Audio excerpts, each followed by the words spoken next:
L'officier Ethan Caldwell pensait qu'il s'agissait simplement d'un contrôle de routine jusqu'à ce qu'il pointe son arme sur la femme du directeur du FBI. En quelques minutes, sa carrière s'était effondrée. Les feux clignotants dans le rétroviseur ne l'avaient pas surpris. Regina Owens soupira, ses doigts se resserrant légèrement sur le volant alors qu'elle déplaçait son Audi Q7 noir sur le bas-côté de la route.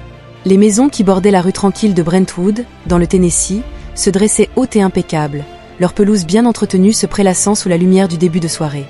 Elle connaissait bien ce quartier. Elle y avait vécu pendant plus d'une décennie avec son mari, Samuel Owens, le directeur du FBI. Mais elle savait aussi ce que cela signifiait. Une femme noire seule dans une voiture de luxe traversant une zone où des personnes comme elle étaient encore souvent interrogées. Ses yeux se posèrent sur le rétroviseur. L'officier n'était même pas encore sorti de son véhicule, mais elle pouvait déjà anticiper ce qui allait se passer. Regina attrapa son téléphone et appuya sur le bouton d'enregistrement avant de le poser sur le siège passager.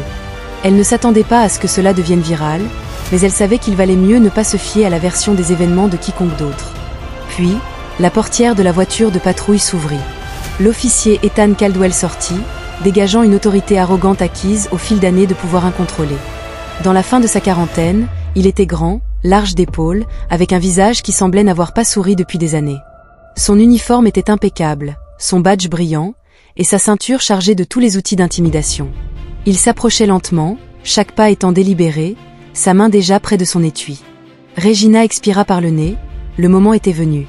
Caldwell s'arrêta juste derrière sa fenêtre, gardant une distance suffisante pour la forcer à tendre le cou pour le regarder. « Permis et immatriculation », dit-il d'une voix plate.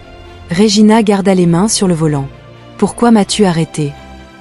Les yeux de Caldwell se plissèrent. « Tu as oublié de signaler au dernier virage. » Regina cligna des yeux. Elle avait emprunté cet itinéraire des milliers de fois et savait qu'elle avait bien signalé.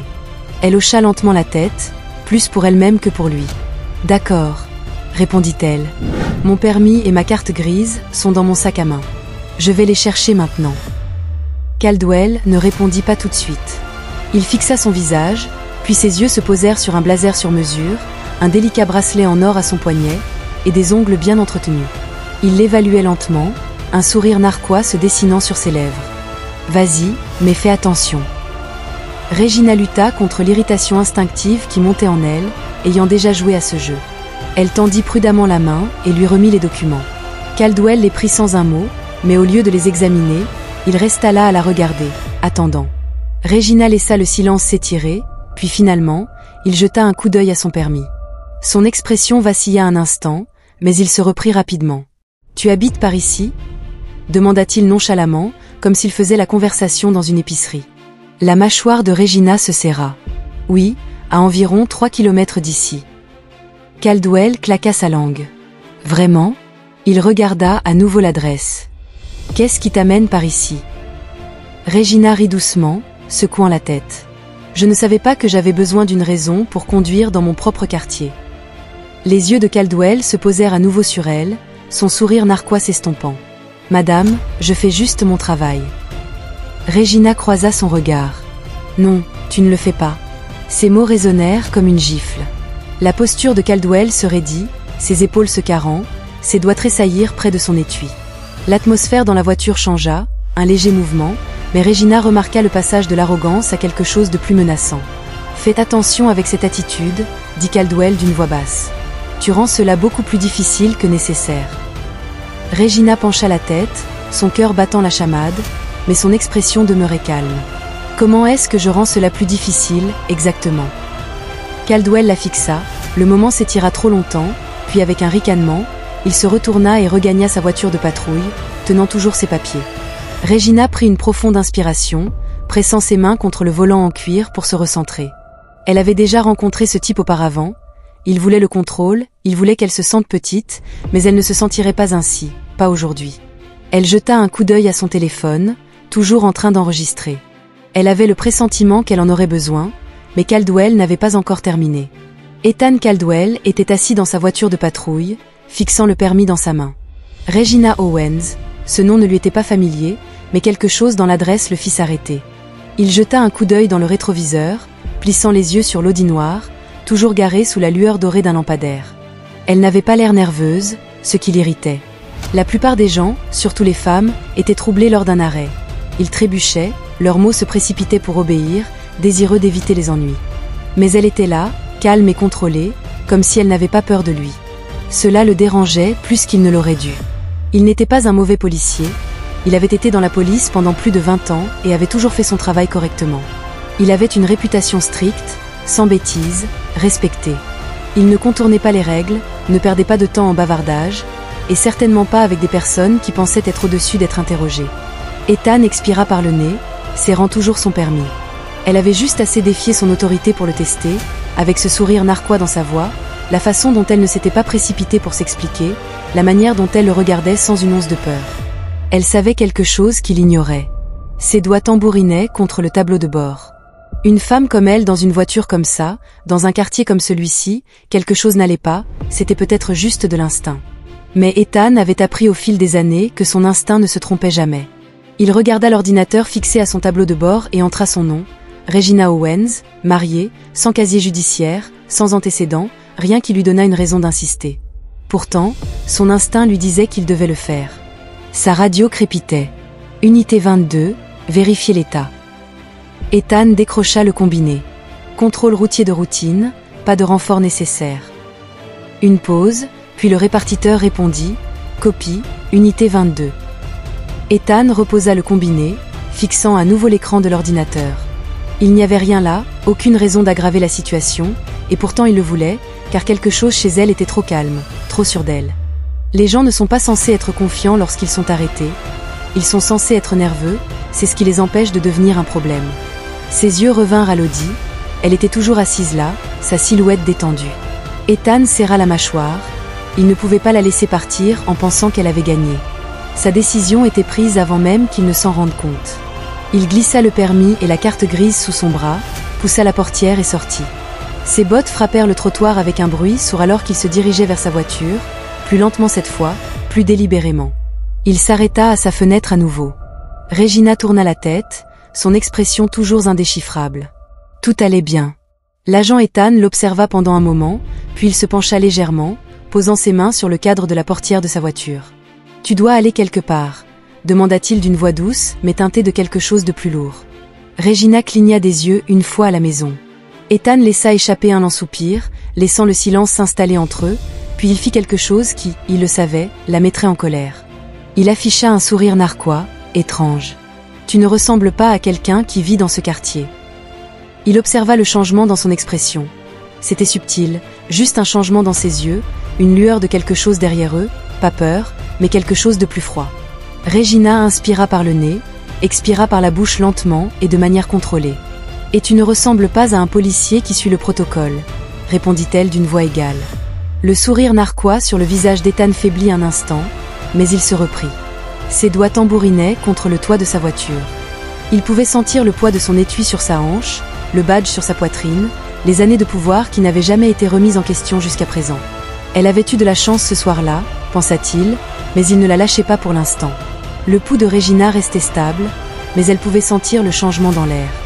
Ethan Caldwell la testait en poussant pour voir jusqu'où il pouvait aller avant qu'elle ne réagisse. Ce n'était plus une simple infraction au code de la route.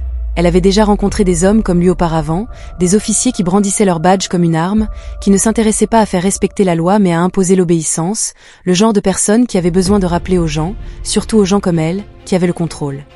Regina prit une profonde inspiration en gardant les yeux fixés sur lui. Elle ne lui donnait pas cette satisfaction. « Si vous avez mes informations, officier, suis-je libre de partir ?» demanda-t-elle d'un ton ferme. Caldwell inclina légèrement la tête, comme s'il était amusé. Pourquoi se presser? Regina ne s'y a pas. Je n'ai rien d'autre à dire. Soit donnez-moi une contravention, soit laissez-moi partir. Pendant un instant, il ne dit rien, resta là à la regarder, pesant ses options, puis sans prévenir, il tendit la main vers la poignée de la porte. Tout le corps de Regina se tendit. Elle verrouilla la porte juste avant que ses doigts ne puissent l'entourer. Son cœur battait la chamade, mais elle garda son visage impassible. L'expression de Caldwell se durcit. « Sortez du véhicule », ordonna-t-il, sa voix prenant un ton tranchant. L'attitude condescendante et désinvolte avait disparu. Regina le fixa. Pour quelle raison? Caldwell leva sa main en direction de sa hanche. Dois-je vraiment vous le préciser? Regina savait où cela allait. Elle savait que si elle se contractait de la mauvaise manière, Il prétendrait qu'elle résistait, qu'elle était difficile, qu'elle représentait une menace. Elle savait aussi autre chose, il n'avait aucune idée de qui elle était. Regina expira en roulant les épaules en arrière. Elle lui avait donné toutes les chances de calmer la situation. Il avait choisi de ne pas la saisir. Elle attrapa lentement son téléphone, sans jamais rompre le contact visuel. « J'enregistre », dit-elle. Caldwell laissa échapper un petit rire sec et sans humour. « Oh, vous pensez que ça me fait peur ?» Il se pencha, juste une petite dame noire. « Avez-vous une idée du nombre de fois que j'ai entendu ça avant ?» Ses doigts se contractèrent près de son étui, juste assez pour être un avertissement. Regina le remarqua, tout comme les gens dans les maisons voisines. Quelques-uns d'entre eux sortaient maintenant. Un homme de l'autre côté de la rue, toujours en tenue de travail, sortit son téléphone. Une autre femme plus âgée promenait son chien. Elle s'était complètement arrêtée, la bouche légèrement ouverte alors qu'elle observait la scène. Eh bien, si Caldwell voulait un public, il allait en avoir un. Regina tourna son téléphone vers lui. « Numéro de badge ?» lui demanda-t-elle, d'une voix suffisamment forte pour que les passants l'entendent. La mâchoire de Caldwell se serra et pour la première fois, il parut incertain, mais il se ressaisit rapidement. « Je dis de sortir de la voiture », répéta-t-il plus fermement cette fois.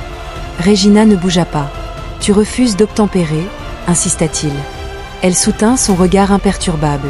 « Je sortirai, dit-elle, quand tu appelleras ton supérieur et que tu lui diras que tu viens d'arrêter la femme du directeur du FBI. » Les mots tombèrent comme une bombe. Pour la première fois, Caldwell cligna des yeux, une lueur d'hésitation traversa son visage, et sa main qui s'était rapprochée de son arme se figea. L'homme de l'autre côté de la rue, qui filmait toujours fit un pas en avant. « Venait-elle de dire FBI ?» murmura-t-il. Les narines de Caldwell se dilatèrent. Il ne pouvait pas reculer, il était allé trop loin pour cela, mais le doute était désormais présent. Regina le remarqua, tout comme les autres, mais Caldwell n'avait pas encore fini. Pour la première fois ce soir-là, Ethan Caldwell hésita. Regina le vit, cette pause d'une fraction de seconde, le resserrement de sa mâchoire, le changement de position.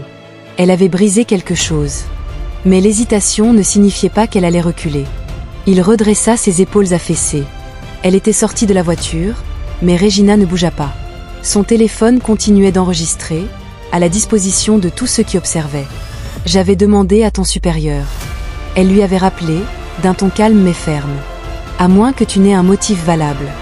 J'avais légalement le droit de rester dans mon véhicule. » La foule s'agrandissait, de plus en plus de voisins étaient sortis, téléphone en main. La tension était palpable. Elle ne ressemblait plus à une menace. Le cœur d'Ethan battait la chamade, il avait le contrôle de base. Il avait toujours eu le contrôle, mais maintenant cette femme, cette maudite femme, le faisait paraître faible. Et la faiblesse n'était pas quelque chose qu'il tolérait. Sa main était tombée sur son étui. « Dernière chance, madame », avait-il dit d'une voix plus basse, désormais plus menaçante. « Ouvre la porte ou je te ferai l'ouvrir. » Regina avait ressenti ce changement avant même de le voir, le moment où tout était devenu une question de vie ou de mort. Elle avait déjà été dans des situations à enjeux élevés, elle avait vu de ses propres yeux comment le pouvoir pouvait être abusé, comment un uniforme et une arme pouvaient transformer un homme en monstre. Elle s'était préparée à un contrôle routier, mais ne s'attendait pas à une arme pointée sur son visage. Pourtant, c'était exactement ce qui s'était produit. Les doigts de Caldwell s'étaient enroulés autour de la poignée de son arme, la retirant de son étui. Le mouvement avait été fluide, maîtrisé, trop facile. Regina avait à peine eu le temps de réagir. Un halètement avait résonné parmi les spectateurs. Une voix féminine avait tranché l'air lourd. « Que diable fait-il » Une autre voix, celle d'un homme cette fois, il vient de pointer une arme sur elle. La rue, qui était auparavant immobile et silencieuse, avait éclaté dans le chaos. Regina avait ressenti un frisson lui parcourir le dos, mais elle ne bougea pas, ne fléchit pas, ne se laissa pas abattre. Au lieu de cela, elle l'avait regardé dans les yeux et avait défié son bluff. « Tu viens de faire la plus grosse erreur de ta vie », avait-elle dit assez fort pour que tout le monde entende. Ces mots avaient résonné dans la nuit. Caldwell n'avait pas baissé son arme. Sa respiration était devenue irrégulière, la réalité de ce qu'il avait fait le rattrapait. Mais il ne pouvait pas reculer, pas devant tous ces gens, pas avec des caméras qui filmaient. Puis des pas rapides et urgents se firent entendre. Une nouvelle voix, tranchante et autoritaire, « L'officier Caldwell, retire-toi ». Caldwell s'était figé, la voix venait de derrière lui. Il s'était tourné légèrement pour apercevoir un autre officier, un officier familier, le sergent Raymond Brigg. Brigg n'était pas juste un autre policier, C'était son commandant, et son expression était empreinte de pure fureur. « Baisse ton arme maintenant !» La prise de Caldwell s'était resserrée. Il sentait son contrôle lui échapper, mais il avait déjà perdu. Regina pouvait le voir, et tout le monde aussi. Mais le mal était déjà fait. Les doigts de Caldwell s'étaient contractés autour de la poignée du pistolet, mais son corps le trahissait. Le poids de sa décision. Son erreur commençait enfin à le rattraper. Regina ne bougea pas et ne respira pas trop profondément. Elle savait qu'une arme dans les mains d'un homme comme Caldwell n'était pas seulement une arme. C'était une extension de son ego. Derrière lui, le sergent Raymond Brigg ne jouait pas à des jeux. « J'ai dit baisse ton arme », avait aboyé Brigg en s'approchant rapidement. La mâchoire de Caldwell s'était serrée. Son esprit travaillait à toute vitesse pour trouver une issue. Il avait deux choix, se conformer ou aggraver les choses. Ses narines s'étaient dilatées, ses doigts s'étaient tendus, puis finalement il avait lâché prise. Il ne rangea pas immédiatement le pistolet, mais il le baissa suffisamment pour que la foule puisse respirer d'un coup. « Range-le », avait ordonné Brigg. Maintenant, Caldwell hésita, puis avec un souffle brusque, il remit l'arme dans son étui. Brigg se tourna immédiatement vers Regina. « Madame, vous allez bien ?» Elle garda les yeux fixés sur Caldwell. « Je voudrais récupérer mon permis et ma carte grise. » Caldwell ne bougea pas. Brigg s'approcha et les lui tendit. Les mains de Caldwell tremblaient. Il fouilla dans sa poche de poitrine et en sortit les documents, les jetant sur le tableau de bord de Regina comme s'ils étaient des déchets. Regina les prit sans un mot. Brigg se retourna vers elle. « Voulez-vous déposer une plainte officielle ?» Regina expira lentement, son pouls était toujours plus stable qu'il n'aurait dû l'être, puis elle fixa Caldwell du regard. « Il y a quelque chose qu'il doit entendre en premier. » Brigg fronça les sourcils. « Madame. » Regina se déplaça sur son siège en se tournant légèrement pour que Caldwell puisse mieux la voir. « Je m'appelle Regina Owens, dit-elle d'une voix ferme. Mon mari est Samuel Owens, directeur du FBI. » Silence. Le visage de Caldwell se vida de toute couleur. Ses lèvres s'entr'ouvrirent légèrement. Son cerveau essaya de traiter ce qu'il venait d'entendre. Brigg se raidit. Ses yeux passèrent de Regina à Caldwell. Son attitude changea. Regina laissa le poids de ses mots s'installer avant d'ajouter « Et tu viens de pointer une arme sur moi. » Les passants murmurèrent, haltèrent, chuchotèrent. La tension dans l'air se transforma en quelque chose de complètement différent. Caldwell avait l'air malade pour la première fois cette nuit-là. Il comprit enfin ce qu'il avait fait et sut sans aucun doute que sa carrière était terminée. Regina attrapa son téléphone et mit fin à l'enregistrement. Elle avait tout ce dont elle avait besoin. Mais le cauchemar de Caldwell ne faisait que commencer. Sa poitrine se soulevait et s'abaissait trop rapidement. Sa respiration était irrégulière maintenant, superficielle. Le poids du moment pesait enfin sur lui. Le visage du sergent Brigg était indéchiffrable, mais son silence en disait long. La rue, autrefois remplie de murmures et de chuchotements, était maintenant plongée dans un silence de mort. Brigg fit un pas lent vers Caldwell, gardant sa voix basse mais ferme. « Tu viens de pointer une arme sur la femme du directeur du FBI. » Caldwell déglutit difficilement, mais sa gorge était sèche. Elle n'était pas coopérative, balbutia-t-il, sa voix plus faible qu'auparavant. Les yeux de Brigg brillèrent d'incrédulité. Peu coopératif. Tu as transformé un contrôle de routine en un véritable incident. Tu as pointé une arme sur une femme qui n'a commis aucun crime. Et maintenant, sa voix tomba à quelque chose d'encore plus froid. Maintenant que tu as fini. L'estomac de Caldwell se tordit. Sa bouche s'ouvrit, mais rien ne sortit. Brigg n'attendit pas qu'il rassemble ses excuses. Il se tourna vers Regina. « Madame, je dois présenter des excuses officielles au nom de ce département. Cela n'aurait jamais dû arriver. » Regina hocha la tête une fois, mais son visage resta impassible. Elle n'était pas là pour des excuses. Elle était là pour obtenir des comptes. Brigg appuya sur son émetteur radio. « J'ai besoin que les affaires internes soient prévenues immédiatement. » L'officier Caldwell est placé en congé administratif avec effet immédiat. Caldwell tressaillit. Son monde s'effondrait en temps réel. Une voix crépita à travers la radio.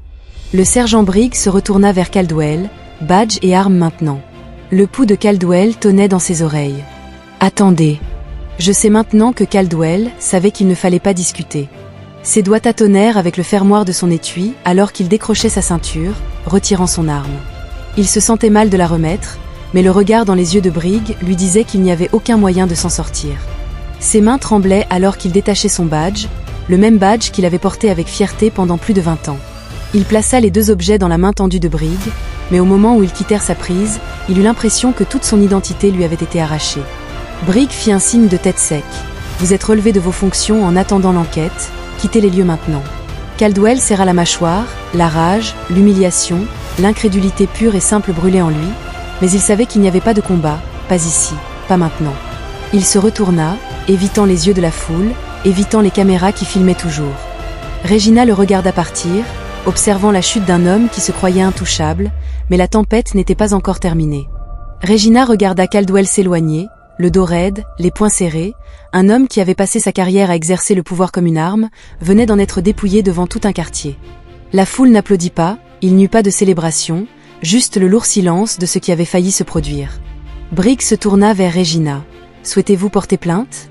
Regina réfléchit à la question. L'ancienne version d'elle-même, celle qui avait appris il y a longtemps à choisir ses batailles pour éviter les conflits inutiles, aurait pu dire non, aurait pu laisser tomber. Mais cette version d'elle-même n'existait plus. Elle pensait aux femmes qui n'auraient pas eu la chance de s'exprimer, celles dont les noms faisaient les gros titres, celles qui n'étaient jamais rentrées chez elles. « Oui, dit-elle d'une voix inébranlable. Je veux qu'il soit tenu responsable. » Briggs hocha la tête, « Nous nous en chargeons. » La foule commença lentement à se disperser, mais le moment allait perdurer bien au-delà de cette rue. Au moment où Regina rentra chez elle, la vidéo se propageait déjà. Son téléphone vibrait de messages, amis, collègues, même des journalistes. Et finalement, Samuel répondit. Elle entendait déjà la tension dans sa voix. « Regina, dit-il, sont-on soigneusement contrôlés. Ça va ?» Elle expira. « Je suis silencieuse, puis quelque chose de plus froid. Comment s'appelle-t-il » Regina ferma les yeux un instant, sachant ce qui allait arriver.